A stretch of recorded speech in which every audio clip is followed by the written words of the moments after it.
Welcome, folks. I am Jaby Koay, joined by ACHARA KIRK. Hello. Christopher Nolan's new trailer, TENET, has just dropped. We're going to look at it right now.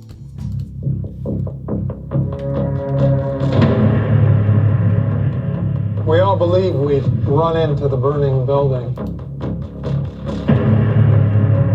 But until we feel that heat, we can never know.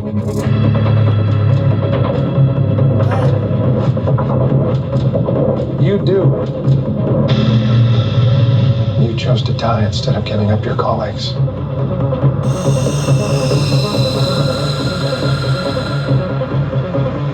That test you passed? Not everybody does. Welcome to the afterlife. To do what I do, I need some idea of the threat we face. As I understand it, we're trying to prevent World War III. Nuclear holocaust. No. Something worse.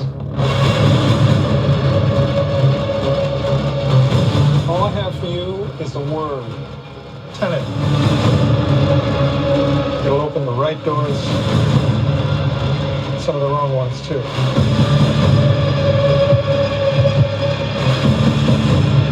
You have to start looking at the world in a new way.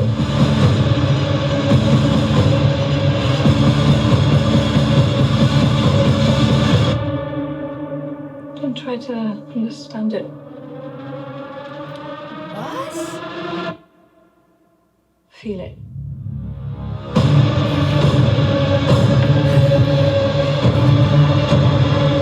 What'll happen here? Hasn't happened yet.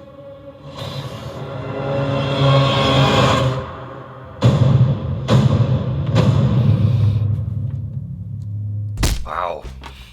I don't know what the hell's going on in that movie at all. I know. I'm getting whatchamacallit. Now the name's popped out of my head. Inception vibes? Yes, Okay. exactly. I'm getting that Inception vibe because like Inception was such an original idea, and then here it's like, here's another cool thing for you. Right. You know? But I think with Inception, though, the idea was something you could catch and grasp right away, even from the trailer. Even if during the course of the film you got a little bit lost because you're like, wait, where? Like, for the older folks who are watching it, kind of like what they experienced with The Matrix, where they're like, wait, what's going on? Right. Like, some people just didn't get it, whereas for other people it just kind of clicked right away. Yeah. And I think that'll be the same thing here, where it'll just click for certain folks, and then other folks will have to like watch it a second time to understand it. Well, I'm getting this certain sense of time, right? Time is important, and like, I don't know if he's able to see things that are going to happen in the future or if he's able to rewind time, but there's something there, obviously, because you see a lot of that going in the trailer, you know? Well, I can't tell if it's a thing where they're kind of looking at time or using it kind of like shadows, but almost like tracing footprints, Yeah. like a detective would, or if it's being weaponized somehow, if time is somehow being used as almost like a gun in a way. Right. And that's what's interesting and confusing. So like the car chase sequence, the car started flipping backwards, so that says to me that it's somehow being used as a weapon against them. I don't exactly understand how. Like, if someone had, it didn't really allude to this, but if someone had a means of controlling it from a distance, right? Because they're chasing someone and this car flipped, and then it went in reverse while they were moving forward. I'm like, okay, does that mean that someone used that against them, or does that mean that they're in the car trying to follow something? The only thing I can think of that this reminds me of is this sequence in Infamous Seconds. I can't remember which game it was, where you're like tracing these kind of echoes. I mean, I'm sure there's movies that have done something like this, but where you're following these echoes to resolve a crime. And there was something like that in the video game. I can't remember which one it was, but it was really cool. It was a fun experience trying to figure out what was happening, and tracing footsteps the way a detective would, like I said earlier. Yeah. So. No, I love this because it's kind of Christopher Nolan coming back to doing what we know him for, because I guess Dunkirk was a little bit different. Like, it was still in a Christopher Nolan-esque way, though, because of the time dilation. Okay, yeah, so there was that, but this is so much more like sci-fi, fantasy-esque-ish. On the level of Inception and Interstellar. Yeah. So it's exciting to get that from him again, at least for me. Well, the thing with Nolan is that it expects it expects the audience to be smart, right? It's putting a lot of trust in the audience going, I think you can figure this out. I think that you were equipped enough and mature enough to, find your way through this. I want to believe that I'm equipped and mature enough to find my way through this. I mean, honestly, the first time I watched Dunkirk, I was a little bit lost. I was like, wait, what's going on? I had to watch it a second time. I was one of those idiots where I was like, well, I don't really... Dunkirk definitely got better at the second viewing for me. But like all his other films, I caught it right away, and I was on board right away and fully grasped it. And this is one of those things where he did a good job with the trailer. I'm sure Christopher Nolan's had a heavy hand in the way this trailer went, because he did a good job of masking anything that would give anything away. Right. There's a lot of surprises yet to be unfolded.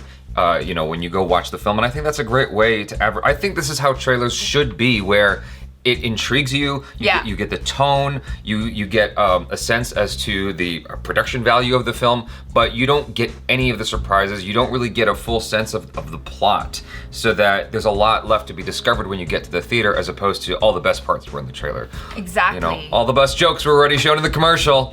Like, why bother? Yeah. But this is just so intriguing. I have no idea what's going on, but I am 100% sold. Like, I think it looks really cool. Obviously, the production value's great, the way it's shot, the angles and all that. And the cast is really cool as well.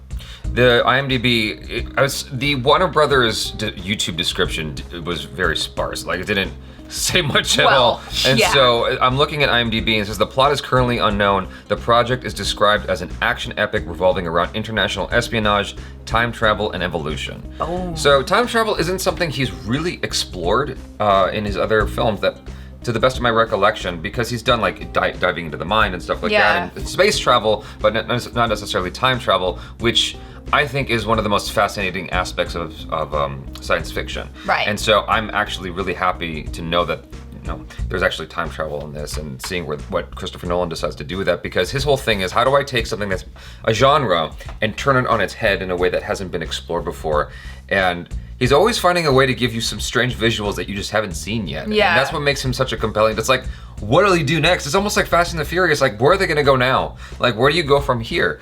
And it's almost like Apple. Like, I'm sure he's got, what Apple used to be anyway, where he's probably got things well in advance of where he knows he wants to go next. Yeah. And he's like kind of slowly giving it to us over the, He must have a book or something just full of ideas. It's so fascinating to me that someone can have all these really cool original ideas and just take things that we almost take for granted, like certain genres and whatever, and just flip them on their head and be like, what if you looked at it this way? Right. Well, he's getting all the credit. I mean, I'm sure he's got people that he helps inform his ideas, at least to some degree, a team, but I would say that he's probably due a lot of the credit that he gets.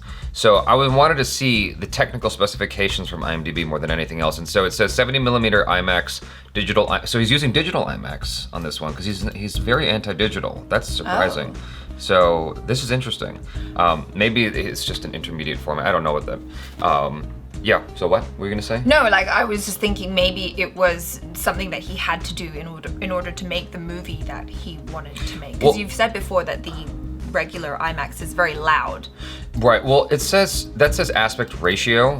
The cameras, I don't know all these cameras very, very well, so I don't want to say anything and give misinformation. Right. But it's at a cursory glance, it would seem that all of it is shot on film. Mm-hmm. And the aspect ratio, the digital IMAX thing, is just how it's being projected in certain theaters. I don't know, so don't quote me on that. But the reason I wanted to call that out is because the look of it was so nice. Yeah. It is film. It's a negative format. It says 65mm. So, it just has Christopher Nolan has this way of like bringing out the best colors in film. Like, it just looks so wonderful. Even you taking away all those cool, like, the spectacle of Right. it. It just has a compelling look to it. And Well, even that shot of what's his name, John David Washington. Yeah. Is that his name? Yeah.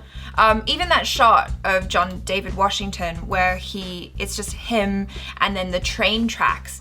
That was such a beautiful shot. Like it looked so nice, like the colors and the composition of it.